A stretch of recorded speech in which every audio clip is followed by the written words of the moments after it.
Drama serial नूर जहां के आने वाले एपिसोड में आप लोग देखेंगे जब नूर जहां नूर बानो को ये कहती है कि शराफत से अपने बाप का घर मेरे नाम कर दो, तो नूर बानो उसकी ये बात नहीं मानती और साफ इनकार कर देती है कि अपने दिमाग से ये ख्याल निकाल दे कि मैं अपने बाप का घर आपके नाम कर दूंगी। उसके बाद नूर जहां हुनैद से बात करती है कि ये लड़की इतनी आसानी से हमारी बातों में नहीं आने वाली और उसको ये हिम्मत देने वाला हमारा अपना खून मुराद ही है। अगर मुराद मेरे कंट्रोल में रहता तो ये लड़की आज इतना ऊंचा नहीं बोलती।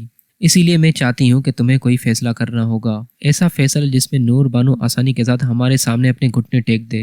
हुनैद कहेगा, मामा आप क्या कह रही हैं, मुझे कुछ भी नहीं समझ में आ रहा। आप किस तरह का फैसला चाहती हैं? क्या आप चाहती हैं कि हम नूर बानो को उसकी बाप की तरह उसके पास पहुंचा दें? नूर जहाँ कहती है, मेरे दिमाग में तो ऐसी ही कुछ बात चल रही है, लेकिन ऐसा करने से हम बहुत बड़े मसले में पड़ सकते हैं। लेकिन हुनैद कहेगा, मामा अगर आप ऐसा कुछ चाहती हैं तो मैं ये सब कुछ करने के लिए तैयार हूँ, क्योंकि मैं काफ़ी दिनों से नोट कर रहा हूँ आप नूर बानो की वजह से बहुत परेशान रहने लगी हैं। कभी भी आप सुम्बुल या सफीना की वजह से इतनी परेशान नहीं रही, लेकिन नूर बानो की वजह से आपको काफ़ी टेंशन रहने लगी है और मैं आपको इस तरह नहीं देख सकता। अगले सीन में नूर जहाँ सफीना को अपने पास बुलाएगी और साथ ही हुनैद को भी बुलाएगी। हुनैद से कहेगी, अपनी बीवी को समझा दो, ये हमारे पीठ के पीछे जो तमाशे कर रही है शायद ये जानती नहीं है इसके साथ क्या अंजाम हो सकता है। हुनैद कहेगा, मामा आप क्या कहना चाहती हैं, साफ साफ मुझे बताएं। नूर जहां हुनैद से कहे कि अपनी बीवी को समझा दो, आजकल इसकी और नूर बानो की काफी गहरी दोस्ती बन चुकी है और ये सारे राज हमारे वहां तक पहुंचा रही है। बस मैं चाहती हूँ कि तुम अपनी बीवी को अपने कंट्रोल में रखो,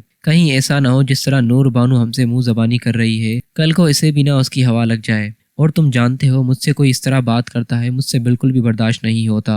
मेरे घर के असूल इस तरह के बिल्कुल भी नहीं कि मेरे घर की बहू मेरे सर पे चढ़ के मेरी माँ बनी रहे। हुनैद ये सब कुछ सुनने के बाद सफीना की बहुत बेइज्जती करेगा, लेकिन सफीना जिसके साथ अब नूर बानो है, अब वो हुनैद के डराने पर बिल्कुल भी नहीं डरेगी और जो कुछ नूर बानो और सफीना ने करना है वो चुपचाप से करती चली जाएंगी। अब हुनैद का चीखना चिल्लाना सफीना पर बिल्कुल असर करने वाला नहीं।